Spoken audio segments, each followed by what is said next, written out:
بسم اللہ الرحمن الرحیم ربش رح لی صدری ویسر لی امری واحلل عقدۃ من لسانی یفقہوا قولی صلی اللہ علی حبیبہ محمد وآلہ وسلم۔ السلام علیکم احباب صدق و وفا، امید کرتا ہوں آپ خیریت و عافیت سے ہوں گے اور اللہ سبحانہ تعالیٰ کی قربتوں کو سمیٹ رہے ہوں گے۔ آج کا ہمارا موضوع تعیل ارض ہے۔ سب سے پہلے جان لیتے ہیں تعیل ارض کیا ہے۔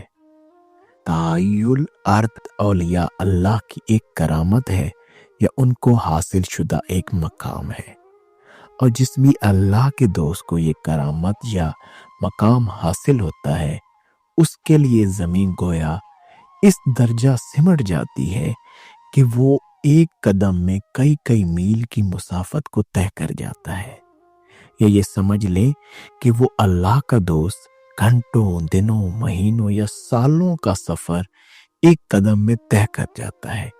یہ تعیل ارض مقام ہے، اور یہ اولیاء اللہ کو ان کے درجات کے مطابق عطا کیا جاتا ہے، اور یہ عطا حضور جان عالم صلی اللہ علیہ وآلہ وسلم کی خاص عطائے نگاہ سے ہوتا ہے۔ اب یہ موضوع جب لوگوں کے سامنے رکھا جائے گا تو لوگ اس پہ سوال اٹھائیں گے کہ یہ تو کہانیاں ہیں، یہ جھوٹی باتیں ہیں وغیرہ وغیرہ، لیکن آج انشاءاللہ اللہ کے دوستوں کی شان مکمل وضاحت کے ساتھ آپ احباب کے سامنے بیان کرنے کی سعادت نصیب ہوگی، اور یہ مالک کی خاص توفیق سے ہوگا کہ اس موضوع کی حقیقت آپ کے سامنے رکھی جائے گی۔ اس موضوع کو چند مراحل میں بیان کرنے کی کوشش کی جائے گی۔ سب سے پہلے جدید سائنسی نقطۂ نگاہ سے اس کو بیان کیا جائے گا، پھر قرآن کریم سے حضور جان عالم صلی اللہ علیہ وآلہ وسلم کی حیات مبارکہ سے، کیونکہ اس میں ہمارے لیے بہترین نمونہ ہے، اور صحابہ کرام رضوان اللہ علیہ اجمعین کی زندگیوں سے اور اولیاء اللہ کی شانوں سے۔ سب سے پہلے جدید سائنسی نقطۂ نگاہ سے اس موضوع پہ بات کرتے ہیں۔ اگر اس مقام تعیل ارض کی بات کی جائے تو اس کو جدید سائنس ٹیلی پورٹیشن یا ورم ہول کا نام دیتی ہے، جس میں انسان ایک لمحہ میں ایک مقام سے دوسرے مقام تک پہنچ جاتا ہے۔ اس پہ کافی فلمیں وغیرہ بھی بن چکی ہیں، اور خیالی طور پر ان فلموں میں اس موضوع کو بہت ہی اعلیٰ انداز میں وضاحت کے ساتھ پیش کیا جا چکا ہے۔ اب یہاں پہ ایک اہم نقطہ سمجھ لیجئے، کیونکہ ہم نے ان فلموں اور ان باتوں کا اظہار کیا ہے، تو احباب یہ جو فلمیں ہیں، یہ جو خیال ہے، یہ جو تخلیقی رنگ ہے، یہ جو انسان اپنی تخلیق کو لوگوں کے سامنے بیان کر رہا ہے، یہ بھی اللہ کی مرضی کے بغیر ممکن نہیں۔ اللہ ہی ہے جس نے اس قلب کو بنایا اور اس پر اچھے اور برے خیال اتارے ہیں، اور یہ جو سائنسی طور پر جو خیالات ہیں، یہ جو سائنسی دنیا کی جو باتیں ہیں جو انسان کے شعور میں اتر رہی ہیں، یہ بھی اللہ ہی کی طرف سے ہیں۔ اور اگر ایک چیز کائنات میں ہے ہی نہیں تو وہ کیسے کسی کی سوچ میں اتر سکتی ہے؟ یہ اللہ کا کرم ہے کہ وہ اس دنیا میں، اس کائنات میں موجود جو چیزیں ہیں یا ہونے والی ہیں، وہ انسان کی سوچ اور وجدان پر اتارتا رہتا ہے۔ اگر آپ پچھلے زمانوں کی فلموں کو دیکھیں تو آج جو چیزیں ہمیں حاصل ہیں وہ پہلے سے دکھائی گئیں۔ کیوں؟ وہ بھی تو ان کی سوچ پہ اتری تھی نا اس وقت وہ بات۔ تو اس کائنات میں جو کچھ بھی آپ کو نظر آ رہا ہے وہ اللہ کی مرضی کے بنا ناممکن ہے۔ ہاں، اب جو ہمارے قلب کے اوپر خیالات اترتے ہیں ان میں سے اچھے اور برے خیالوں کو چننا یہ ہمارے اوپر ہے۔ تو اب ہم اپنے موضوع کا آغاز کرتے ہیں۔ سائنس میں کمپیوٹر وہ مشین ہے جس نے اس سائنسی ترقی کے اندر اہم کردار ادا کیا۔ کمپیوٹر اٹس مین کیلکولیشن، جہاں پہ کوئی حسابی کتابی عوامل ہو رہے ہیں یا کوئی ایسی معاملات ہو رہے ہیں، کمپیوٹر کا آغاز بہت پہلے سے ہوا، پھر vacuum tube, transistor, micro processor تک ہم پہنچے، لیکن اب جو اس دنیا میں ترقی کر کے جو اب انوینشن ہوئی، اب جو ایجاد ہوئی، اس کا تعلق ہمارے اس موضوع طلائی الارض کے ساتھ ہے۔ گوگل نے کوانٹم کمپیوٹر یا کوانٹم پروسیسر چپ کو بنا کر سائنس کی دنیا میں، جدت کی دنیا میں ایک نیا رنگ بھر دیا۔ کوانٹم کمپیوٹر کی بنیاد کوانٹم انٹینگلمنٹ پر رکھی گئی ہے۔ کوانٹم انٹینگلمنٹ کیا ہے؟ دو پارٹیکلز جن کے درمیان میں کوئی تعلق ہو، ان دو پارٹیکلز کو چاہے آپ اربعہ نوری سالوں کے فاصلے، بہت بڑے ڈسٹنس پہ رکھ دیں، لیکن ان کے درمیان جو انفارمیشن کا تبادلہ ہے، خیالات کا تبادلہ ہے، وہ لمحوں میں ہوگا، بہت اسمالر پیریڈ آف ٹائم میں ہوگا۔ اس دنیا میں جو سب سے تیز ترین سپیڈ سمجھی جاتی ہے وہ سپیڈ آف لائٹ ہے۔ آپ سپیڈ آف لائٹ کو بھی اربعہ ٹائم آپس کے اندر ضرب دے دیں تو جو کوانٹم پارٹیکلز ہیں ان کے درمیان جو انفارمیشن ہے وہ اس سے بھی زیادہ تیزی کے ساتھ پہنچ جاتی ہے۔ لہٰذا یہ جو کوانٹم کمپیوٹر ہے، اس نے اسی کانسیپٹ کو اڈاپٹ کیا، لے لیا، اور اس میں جو کوانٹم بٹس تھیں ان کے درمیان انفارمیشن کا تبادلہ ہونے لگا، جو اب انوینٹ ہو چکا ہے۔ یہ جو کوانٹم کمپیوٹر بنا، یہ اس دنیا میں موجود جتنے بھی سپر کمپیوٹرز ہیں، اگر وہ ایک کیلکولیشن کو کرنے پہ کئی اربعہ نوری سال لگا دیتے، یہ کوانٹم کمپیوٹر وہ ٹاسک صرف 1 یا 2 منٹ میں پرفارم کر لیتا ہے۔ اس قدر بہت بڑی انوینشن ہے یہ میں کیوں بیان کر رہا ہوں؟ کیونکہ یہ ہمارے موضوع کے ساتھ جڑا ہے۔ احباب ایک سائنسدان ہے جن کا نام ہے سپیریو پولو، خاتون ہے۔ انہوں نے جب یہ دیکھا کہ کوانٹم بٹس کے درمیان انفارمیشن کا تبادلہ ہو رہا ہے تو انہوں نے پھر ایک تجربہ کیا۔ انہوں نے کہا چلے انفارمیشن تو آ جا رہی ہے، ٹھیک ہے، کیا پورا آبجیکٹ بھی اتنی تیزی کے ساتھ ٹرانسفر ہو سکتا ہے ایک مقام سے دوسرے مقام تک؟ تو اس کے لیے انہوں نے گوگل کے اسی کوانٹم کمپیوٹر کا استعمال کیا اور انہوں نے 7 بٹس لی۔ اب یہ 7 کا لفظ، یہ 7 کا جو عدد ہے، آپ کو پتہ ہے اللہ کو ویسے بھی بڑا پسند ہے۔ اس پہ میں نے ویڈیو بنائی ہوئی ہے پہلے، 7 ارواح والی، وہ کبھی دیکھیے گا۔ تو یہ 7 کا جو عدد ہے وہ تو اللہ کو ویسے پسند، اس نے بائی ڈیفالٹ وہی 7 بٹس لے لیں۔ ایک 7 بٹس لی کوانٹم کی، دوسری 7 بٹس لی اور ان کو آپس میں اٹیچ کر دیا، ان کی آپس کو لنک کر دیا۔ ایک آبجیکٹ کو وہ ان 7 بٹس کے قریب لائیں۔ اب جیسے ہی وہ آبجیکٹ ان پہلی 7 بٹس کے قریب آیا تو اس کی انفارمیشن دوسری 7 بٹس تک ویسے ہی چلی گئی۔ اب جیسے ہی وہ انفارمیشن گئی، کیونکہ بہت تیزی سے گئی، اسی لمحے وہ آبجیکٹ پہلی 7 بٹس کے قریب غائب ہو گیا اور دوسری 7 بٹ کے پاس جا کے وہ ظاہر ہو گیا۔ تو احباب یہ اب دنیا کا پہلا آرٹیفیشل وارم ہول ٹیلی پورٹیشن ہو گئی ہے۔ یہ جو یہ سپیریو پولو ہیں، انہوں نے اپنا بیان دیا ہے باقاعدہ طور پر کہ ہم نے اس دنیا کا پہلا baby warm whole, artificial warm whole create کر لیا، اور آگے آ کر ہم اسی وارم ہول کو بڑے پیمانے تک بنائیں گے۔ اور پھر جب یہ بڑے پیمانے تک بن جائے گا، جیسے میں نے آپ سے پہلے عرض کیا تھا طلائی الارض میں کہ سالوں، کیا اربعہ نوری سالوں کی جو مسافت ہے وہ چند لمحوں میں طے ہوگی، تو پھر انسان بھی اسی طریقے سے اس وارم ہول کا استعمال کرتے ہوئے ایک مقام سے دوسرے مقام، ایک سیارے سے دوسرے سیارے اور نئی نئی دنیاوں میں پہنچے گا۔ کیونکہ دیکھیں نا، موویز کے اندر بھی یہ اظہار کیا جا چکا ہے کہ وہ نئی نئی دنیاوں میں جا رہے ہیں، وارم ہولز کے درمیان میں سے گزر رہے ہیں۔ بہت ساری موویز ہیں، میں نام نہیں دیتا ہوں، آپ خود ہی اس کو کافی لوگوں نے دیکھی بھی ہوں گی ایسی موویز۔ تو اب ہم بات کرتے ہیں قرآن کریم سے، اور قرآن کریم میں آپ کو لیے چلتا ہوں سورہ بنی اسرائیل کی طرف۔ کیا یہ وارم ہول اور یہ ٹیلی پورٹیشن مسلمانوں کے لیے کوئی نئی بات ہے؟ کیا ہمیں اس کی کوئی سمجھ نہیں ہے؟ اللہ نے تو بہت پہلے بتا دیا. سورہ بنی اسرائیل کی پہلی کی آیت اللہ فرماتا ہے میں پاک ہوں اور میں ہی ہوں جس نے اپنے بندے کو مسجد حرام سے راتوں رات مسجد حرام سے مسجد اقصی تک لے گیا، پھر وہاں سے تمام کائنات کی سیر کرا دی. حضور کی احادیث مبارکہ موجود ہیں. تو یہ کیسے ہوا؟ یہ وہ تایل ارض کی آخری حدیں ہیں. یہ وہ ٹیلی پورٹیشن یا وارم ہول کی آخری حدیں ہیں. اس کائنات کے تمام وارم ہول حضور کی ذات کے سامنے بچھا دیے گئے. آپ نے پہلے دنیا میں ٹیلی پورٹیشن کی مسجد حرام سے مسجد اقصی تک، پھر پہلے آسمان کی طرف گئے. آسمان پہ فرشتوں نے روکا. آپ کی حدیث مبارکہ کون ہے وہ کس جگہ پہ روکا گیا؟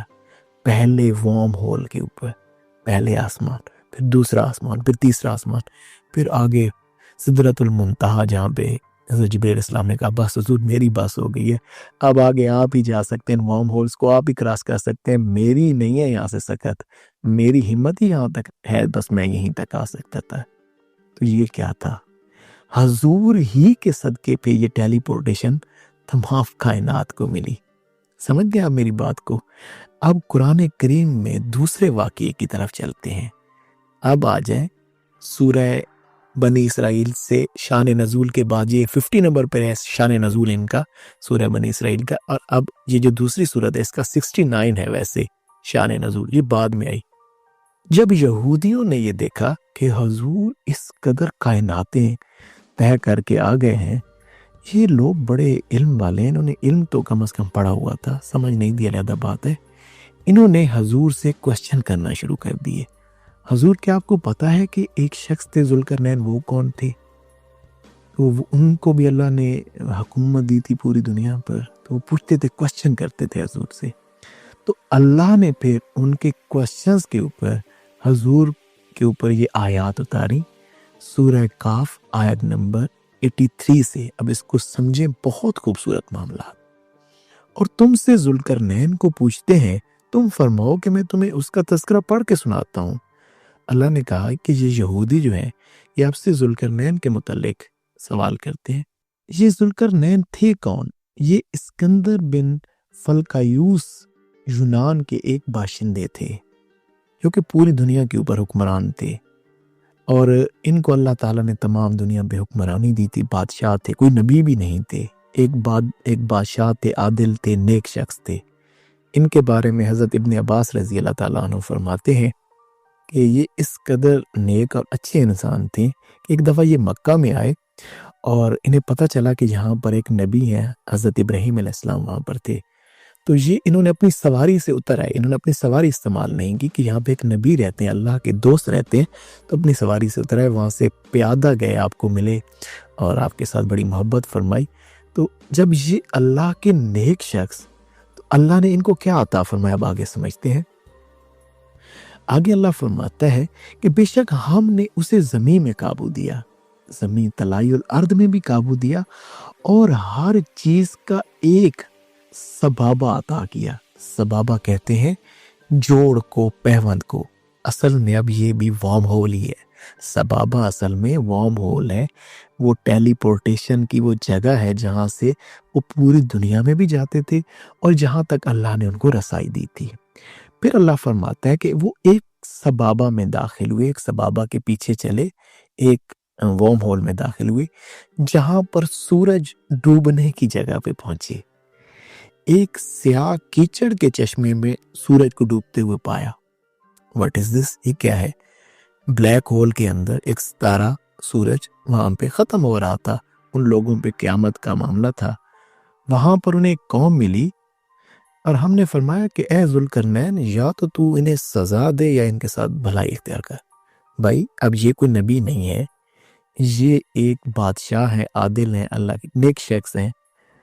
سزا دینا یا جزا دینا یہ تو اللہ سبحانہ تعالیٰ کا کام ہے، لیکن اللہ اپنے بندے کو یہ طاقت عطا کر رہے کہ بھائی تو چاہے تو انہیں سزا دے، چاہے ان کے ساتھ بھلائی کر.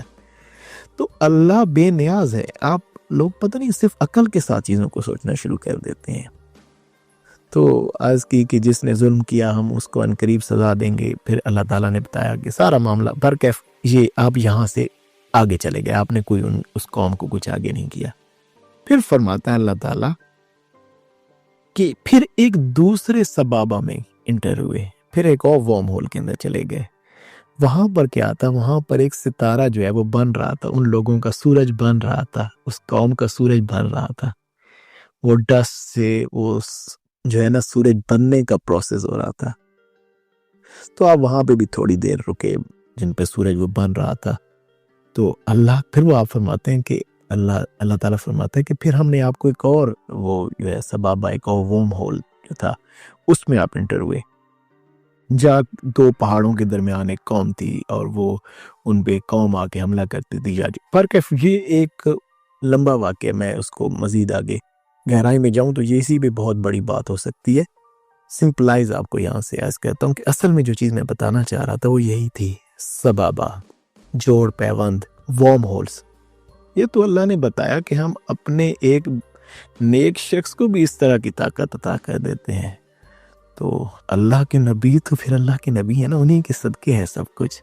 تو یہ آپ کو قرآن کریم سے کہ اللہ قرآن میں پہلے بتا چکے، ہم غور و تدبر، افلا یتدبرون القرآن، یار تم قرآن پہ غور و تدبر کیوں نہیں کرتے؟ کر لو، قرآن پہ غور و تدبر کرو گے تم تو سب کچھ مل جائے گا. قرآن پہ غور و تدبر سے ہی سب کچھ ملتا ہے.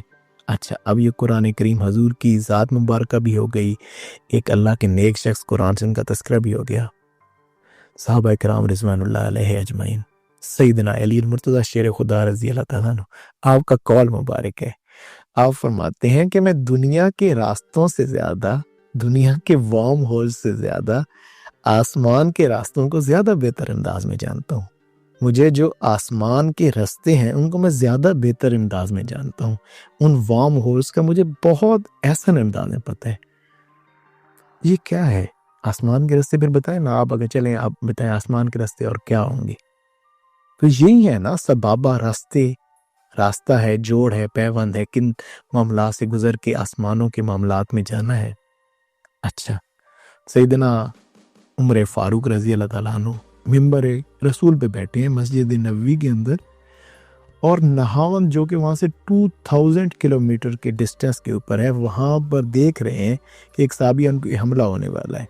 وہیں سے اس کو آواز دی اور اس کو وہاں پہ کہا کہ بھئی پہاڑ کی طرف ہو جاؤ، دیکھ لو تم پہ حملہ ہونے والا. دیکھ بھی رہے ہیں وہاں سے بیٹھ کے 2000 کلومیٹر کے اوپر، دیکھ بھی رہے ہیں، اور آواز بھی 2000 کلومیٹر پہ. کوئی آلہ تو نہیں ہے نا درمیان میں؟ کیا ہے یہ؟ سمجھیں اس بات کو. اچھا ٹھیک ہو گیا، تھوڑا سا صحابہ کرام رضوان اللہ علیہ اجمعین کی بات کر دی. اولیاء اللہ کی شانیں، خواجہ ابن عربی، آپ کی زندگی کو پڑھیں، عالم ربانی ہے نا آپ نے دوسری دنیاؤں کی بات کی ہے، آپ کی تعلیمات کو ذرا پڑھیں تو وہ کیا ہے، کیسے آپ نے دوسری دنیاؤں کی سیر کر لی، کیسے پہنچ گئے وہاں پہ، یا کیسے وہاں کے حالات جان لیے. ویسے حضرت ابو ہریرہ رضی اللہ تعالیٰ عنہ کی بھی بہت ساری جو قول نقل ہیں اس کے اوپر کہ آپ نے بہت سارے آدم کے متعلق اس طرح کے بیان فرمائے. سیدنا علی المرتضیٰ شیر خدا رضی اللہ تعالیٰ عنہ نے بھی جو پیچھے بہت سے آدم گزر گئے ان کے متعلق فرمایا، اور جو ہے خواجہ ابن عربی نے بھی آدم سے پہلے آدم کی تذکروں کو فرمایا. بہت سے اولیاء اللہ اس تعیل ارض کے مقام کو استعمال کر کے مدینہ شریف تک رسائی حاصل کر لیتے تھے. خواجہ غلام فرید رحمت اللہ علیہ کا واقعہ مشہور ہے، وہ آپ نے اکثر سنا ہوگا. ایک بچی گئی آپ کے پاس تو اس کے کوسچن ہوئے تو آخر میں اس نے کہا کہ آپ کا محبوب یا آپ کا جو ہے وہ کیسے ہیں جو آپ کے محبوب ہیں، تو آپ نے وہ پردہ اٹھایا تو مدینہ تک وہ نگاہ چلی گئی. کیسے چلی گئی یہ؟ How it's possible? تو بہرکیف یہ جو معاملات ہیں، پھر میں یہاں پہ علامہ اقبال رحمت اللہ علیہ کا وہی شعر مبارک عرض کروں گا. تیری نگاہ ناز سے دونوں مراد پا گئے، تیری نگاہ ناز سے دونوں مراد پا گئے، عقل و غیاب جستجو، عشق و حضور و اضطراب. کہ حضور کی نگاہ ہی سے یہ ساری چیزیں ممکن ہیں، حضور کی نگاہ سے ہی عقل غیاب جستجو کو یہ معاملات سمجھ آتے ہیں، اور عشق و حضور و اضطراب کے معاملات. بہرکیف یہ ایک مقام ہے، یہ کوئی ضروری نہیں کہ آپ اسی کے لیے ہی اللہ کی راہ پر چلیں. یہ ایک مقام ہے، اللہ عطا کرنا چاہے جس کو.